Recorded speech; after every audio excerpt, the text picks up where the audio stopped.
Hey everybody, welcome back to the channel. And many things when you're building your homemade or DIY air conditioner, whether it's small for your personal use or to cool a room or for van life or pets or anything like that, not dependent on your cooling or your liquid, but just your radiators and your fans. There's a lot of different styles to choose from. So you can always, like say in a lot of my comments, I'm always available for Q&A, questions and answers. You can always ask questions. And what I'm probably going to start doing every time you have a question, I might even make a video for that question. And that way I can go more in depth and use visuals as well. But some people use PC fans. If your radiator fins are far enough apart, you can use a PC fan, but you've got to remember if it's you want it high static, if you want to draw a lot of air and not have resistance between the shroud and the radiator or the fan and the radiator. So a lot of the inline fans, they're high static and high CFM, blow really fast. Something that you would almost use as a duct fan, like these little Atwoods. That's a 4-inch, that's a 3-inch. They blow really hard.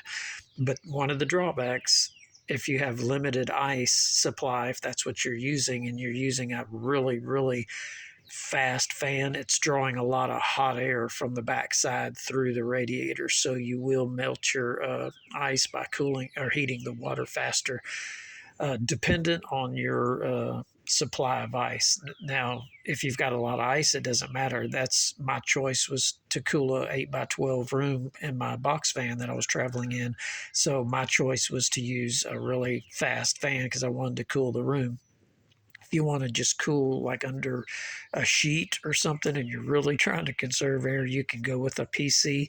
But there's a lot of stuff to consider. The CFM, cubic feet per minute, that the air travels through, or the fan drawer pushes through the hot side to the cold side that's coming out. The fins per square inch. So if you measure 1 inch on any radiator, there's going to be a certain count of fins in a 1 inch space.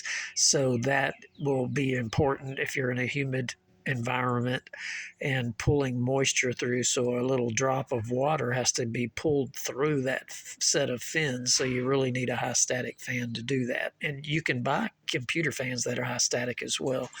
And so there's a lot of different fin per inch styles, like that you find on your car. You can use those in a humid climate.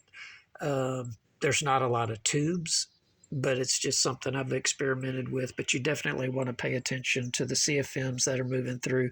It's really hard. I think the hardest thing to figure out is the fan angle, the angle of the blades and how many blades.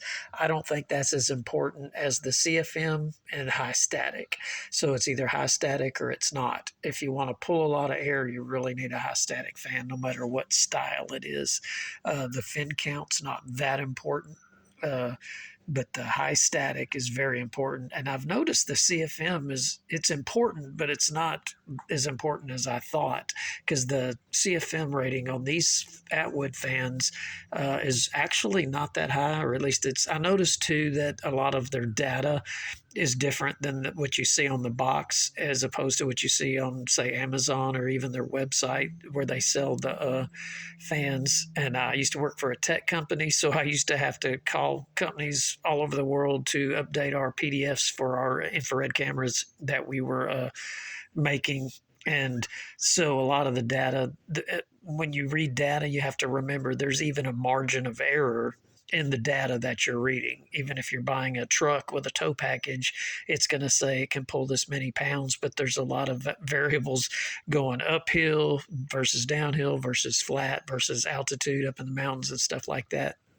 But I think the best route with this channel for information is to put out as much as I can, but also to always be available to chat and make videos to help answer questions. I think that's because if you need your air conditioned for somebody like, elderly care, and that's all you got, and you're in India or you're in the Philippines where it's humid, or you're in the desert and it's for health reasons or for just an emergency situation, or you're living in a van, living in your car, or you just want to build a really big commercial unit, which I can tell you stories about. I'll make a video about one where a company used to use basically an ice chest air conditioner to cool the whole floor of a skyscraper. So it's if you do it right, you can cool anything. So just want to make this video kind of it's a little longer than a short, but it's very important, and I'll definitely keep you updated. And I'm with you this summer, and we are going to really knock it out of the park this summer. And I'm going to try to do as much as I can to help. And like I said, I think I'm really going to go towards making videos for every question that's out there, and I'll keep following up, and you can keep asking away, and that's why I'm here. Y'all have a great day. More to come. Bye bye.